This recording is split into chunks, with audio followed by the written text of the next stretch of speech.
Capítulo 40. Una noche sobre el lago.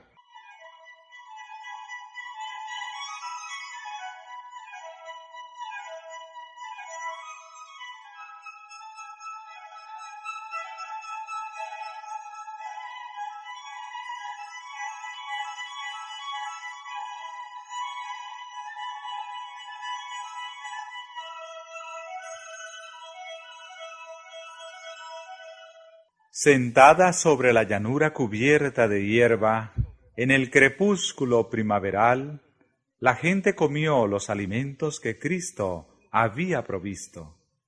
Las palabras que había oído aquel día le habían llegado como la voz de Dios.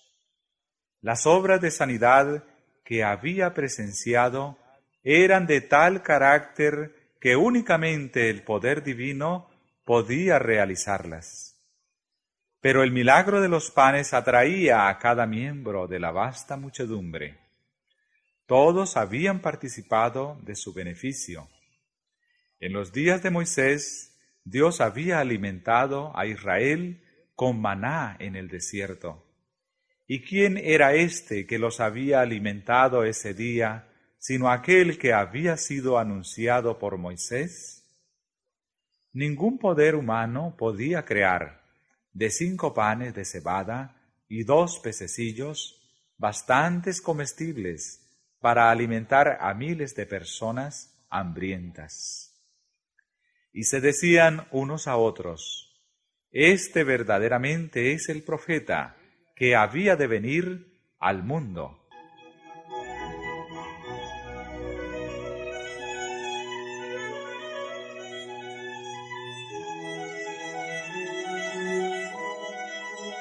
Durante todo el día esta convicción se había fortalecido.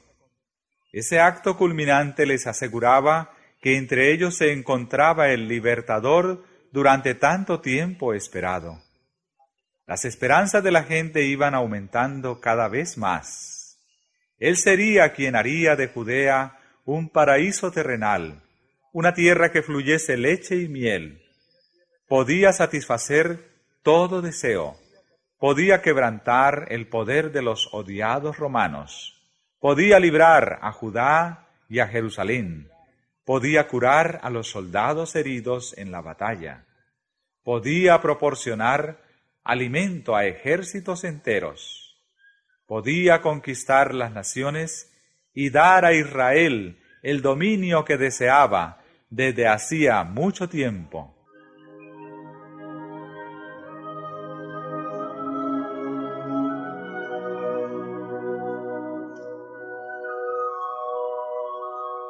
En su entusiasmo, la gente estaba lista para coronarle rey enseguida. Se veía que él no hacía ningún esfuerzo para llamar la atención a sí mismo, ni para atraerse honores. En esto era esencialmente diferente de los sacerdotes y los príncipes, y los presentes temían que nunca haría valer su derecho al trono de David. Consultando entre sí, convinieron en tomarle por fuerza y proclamarle rey de Israel. Los discípulos se unieron a la muchedumbre para declarar que el trono de David era herencia legítima de su maestro. Dijeron que era la modestia de Cristo lo que le hacía rechazar tal honor. Exalte el pueblo a su libertador, pensaban. Véanse los arrogantes sacerdotes y príncipes obligados a honrar a aquel que viene revestido con la autoridad de Dios.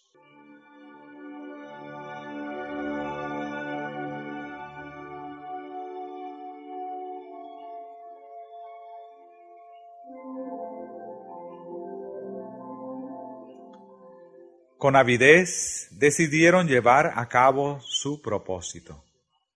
Pero Jesús vio lo que se estaba tramando y comprendió, cómo no podían hacerlo ellos, cuál sería el resultado de un movimiento tal. Los sacerdotes y príncipes estaban ya buscando su vida. Le acusaban de apartar a la gente de ellos. La violencia y la insurrección seguirían a un esfuerzo hecho para colocarle sobre el trono, y la obra del reino espiritual quedaría estorbada. Sin dilación, el movimiento debía ser detenido. Llamando a sus discípulos, Jesús les ordenó que tomasen el bote y volviesen enseguida a Capernaum, dejándole a él despedir a la gente.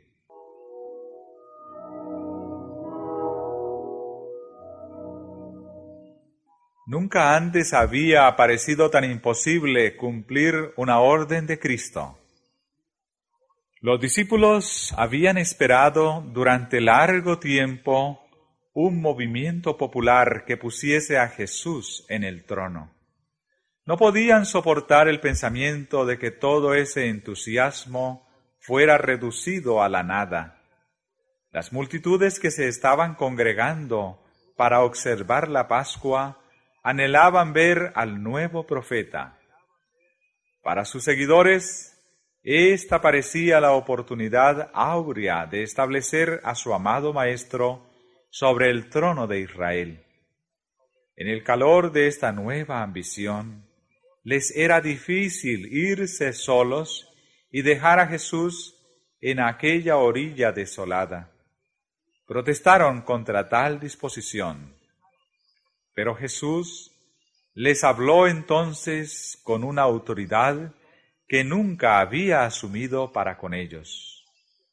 Sabían que cualquier oposición ulterior de su parte sería inútil, y en silencio se volvieron hacia el mar.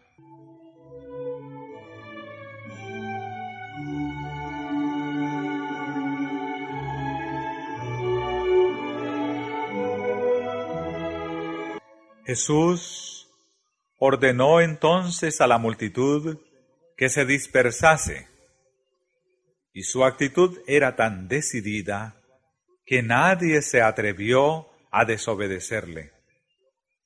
Las palabras de alabanza y exaltación murieron en los labios de las concurrentes. En el mismo acto de adelantarse para tomarle, sus pasos se detuvieron y se desvanecieron las miradas alegres y anhelantes de sus rostros.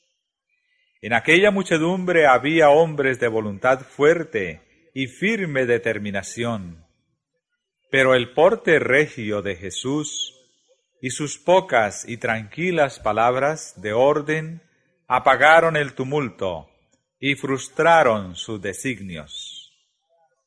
Reconocieron en él un poder superior a toda autoridad terrenal, y sin una pregunta se sometieron.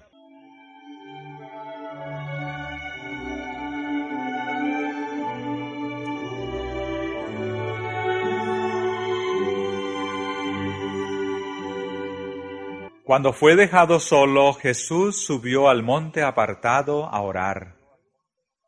Durante horas continuó intercediendo ante Dios. Oraba no por sí mismo, sino por los hombres. Pidió poder para revelarles el carácter divino de su misión, para que Satanás no cegase su entendimiento y pervirtiese su juicio. El Salvador sabía que sus días de ministerio personal en la tierra estaban casi terminados y que pocos le recibirían como su Redentor. Con el alma trabajada y afligida, oró por sus discípulos. Ellos habían de ser intensamente probados. Las esperanzas que por mucho tiempo acariciaran, basadas en un engaño popular, habrían de frustrarse de la manera más dolorosa y humillante. En lugar de su exaltación al trono de David, habían de presenciar su crucifixión. Tal había de ser, por cierto, su verdadera coronación. Pero ellos no lo discernían, y en consecuencia les sobrevendrían fuertes tentaciones que les sería difícil reconocer como tales. Sin el Espíritu Santo para iluminar la mente y ampliar la comprensión, la fe de los discípulos faltaría. Le dolía a Jesús que el concepto que ellos tenían de su reino fuera tan limitado al engrandecimiento y los honores mundanales. Pesaba sobre su corazón la preocupación que sentía por ellos y derramaba sus súplicas con amarga agonía y lágrimas.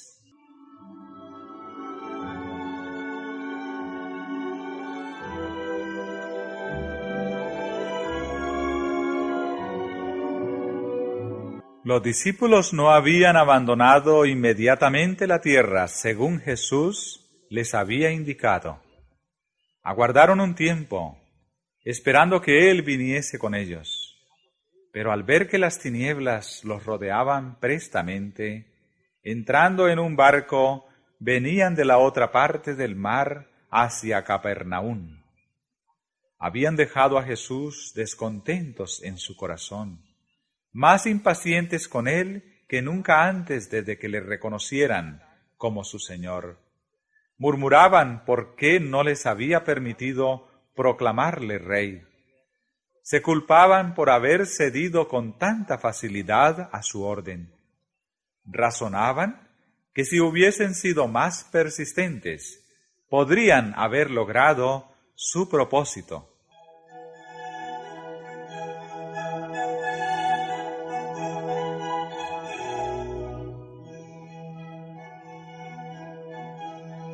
La incredulidad estaba posesionándose de su mente y corazón.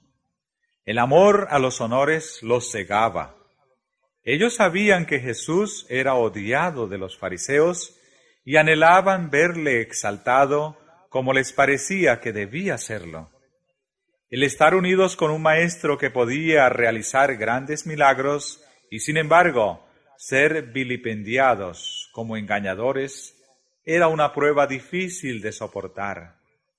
¿Habían de ser tenidos siempre por discípulos de un falso profeta? ¿No habría nunca de asumir Cristo su autoridad como Rey? ¿Por qué no se revelaba en su verdadero carácter el que poseía tal poder y así hacía su senda menos dolorosa? ¿Por qué no había salvado a Juan el Bautista de una muerte violenta? Así razonaban los discípulos hasta que atrajeron sobre sí grandes tinieblas espirituales. Se preguntaban, ¿podía ser Jesús un impostor, según aseveraban los fariseos?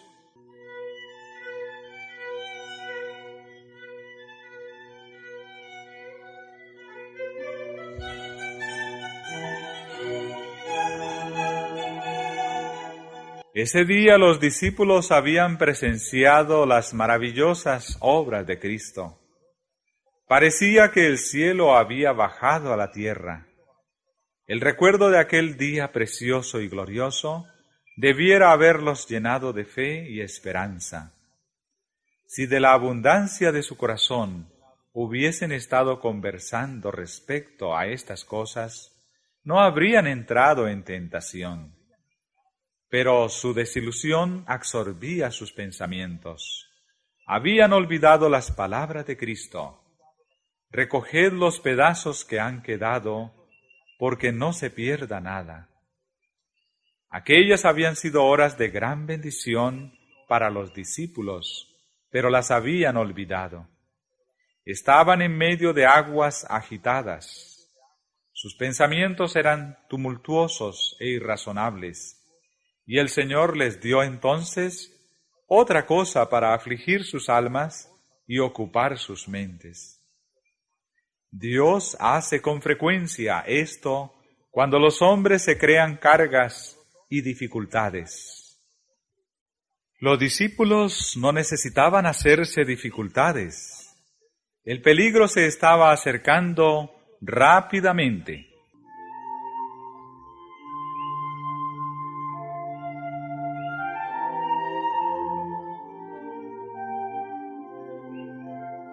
Una violenta tempestad estaba por sobrecogerles y ellos no estaban preparados para ella. Fue un contraste repentino, porque el día había sido perfecto, y cuando el huracán los alcanzó, sintieron miedo. Olvidaron su desafecto, su incredulidad, su impaciencia. Cada uno se puso a trabajar para impedir que el barco se hundiese. Por el mar era corta la distancia que separaba a Betsaida del punto a donde esperaban encontrarse con Jesús, y en tiempo ordinario el viaje requería tan solo unas horas. Pero ahora eran alejados cada vez más del punto que buscaban. Hasta la cuarta vela de la noche lucharon con los remos. Entonces los hombres cansados se dieron por perdidos. En la tempestad y las tinieblas, el mar les había enseñado cuán desamparados estaban y anhelaban la presencia de su Maestro.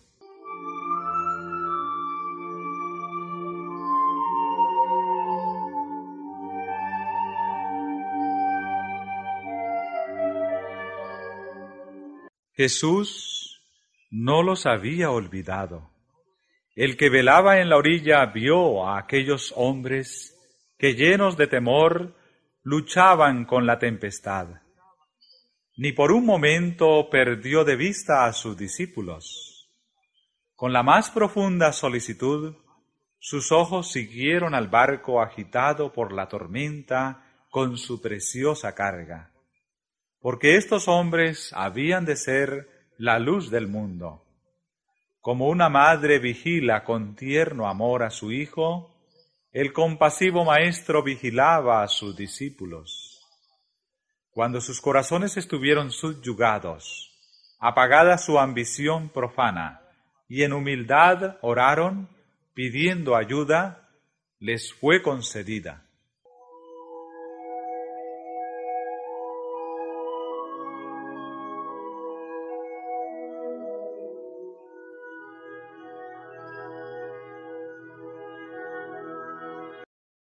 En el momento en que ellos se creyeron perdidos, un rayo de luz reveló una figura misteriosa que se acercaba a ellos sobre el agua. Pero no sabían que era Jesús. Tuvieron por enemigo al que venía en su ayuda. El terror se apoderó de ellos. Las manos que habían asido los remos con músculo de hierro los soltaron. El barco se mecía al impulso de las olas. Todos los ojos estaban fijos en esta visión de un hombre que andaba sobre las espumosas olas de un mar agitado. Ellos pensaban que era un fantasma que presagiaba su destrucción y gritaron atemorizados. Jesús siguió avanzando, como si quisiera pasar más allá de donde estaban ellos, pero le reconocieron y clamaron a él pidiéndole ayuda. Su amado Maestro se volvió entonces, y su voz aquietó su temor. Alentaos, yo soy, no temáis.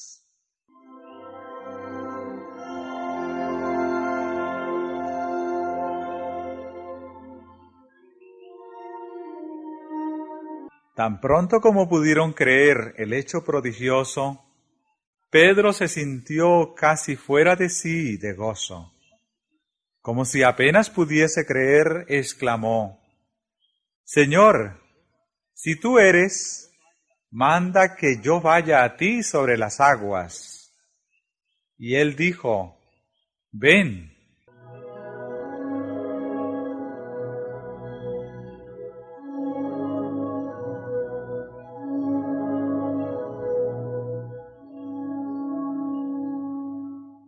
Mirando a Jesús, Pedro andaba con seguridad, pero cuando con satisfacción propia miró hacia atrás a sus compañeros que estaban en el barco, sus ojos se apartaron del Salvador. El viento era borrascoso, Las olas se elevaban a gran altura, directamente entre él y el Maestro, y Pedro sintió miedo. Durante un instante, Cristo quedó oculto de su vista, y su fe le abandonó. Empezó a hundirse. Pero mientras las ondas hablaban con la muerte, Pedro elevó sus ojos de las airadas aguas y fijándolos en Jesús, exclamó: «Señor, sálvame». Inmediatamente Jesús asió la mano extendida, diciéndole: «Oh hombre de poca fe, ¿por qué dudaste?».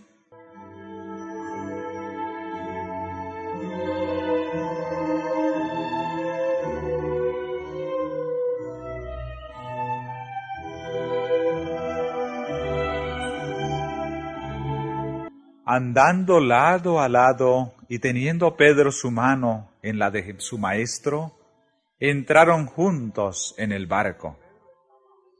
Pero Pedro estaba ahora subyugado y callado. No tenía motivos para alabarse más que sus compañeros, porque por la incredulidad y el ensalzamiento propio casi había perdido la vida. Cuando apartó sus ojos de Jesús, perdió pie y se hundía en medio de las ondas.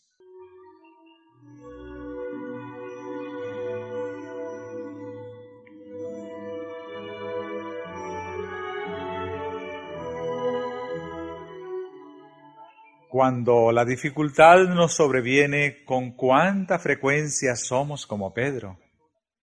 Miramos las olas en vez de mantener nuestros ojos fijos en el Salvador.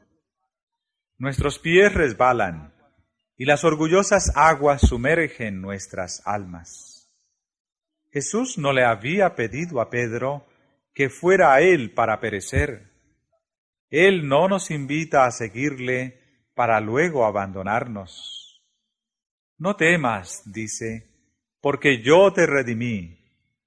Te puse nombre, mío eres tú. Cuando pasares por las aguas, yo seré contigo, y por los ríos no te anegarán. Cuando pasares por el fuego, no te quemarás, ni la llama arderá en ti. Porque yo, Jehová, Dios tuyo, el Santo de Israel, soy tu Salvador.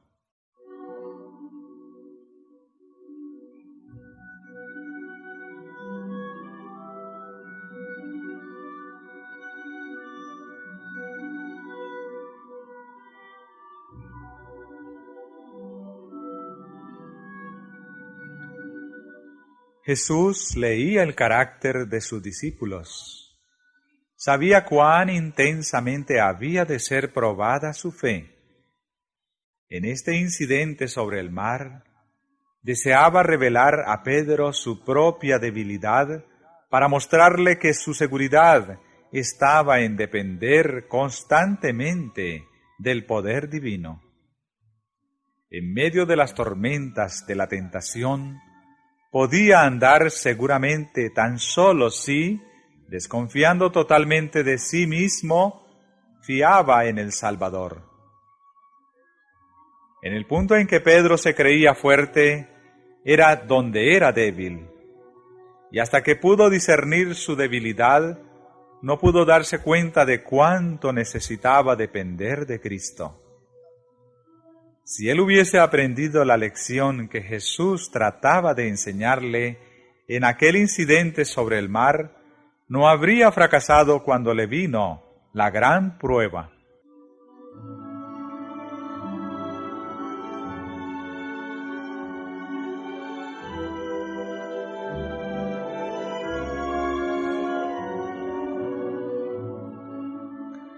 Día tras día, Dios instruye a sus hijos. Por la circunstancia de la vida diaria, los está preparando para desempeñar su parte en aquel escenario más amplio que su providencia les ha designado. Es el resultado de la prueba diaria lo que determina su victoria o su derrota en la gran crisis de la vida.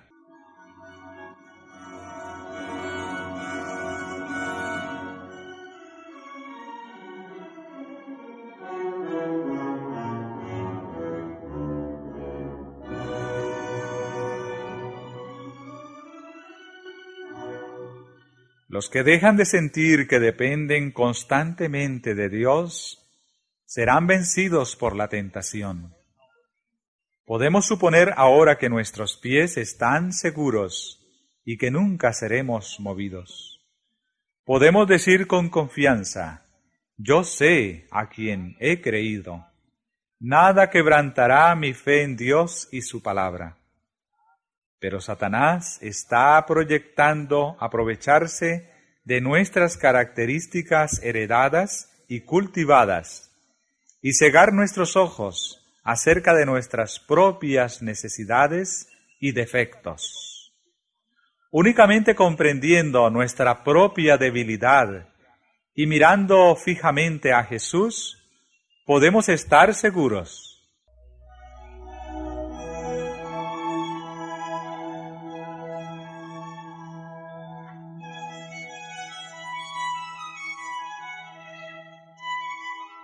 Apenas hubo tomado Jesús su lugar en el barco, cuando el viento cesó, y luego el barco llegó a la tierra donde iban.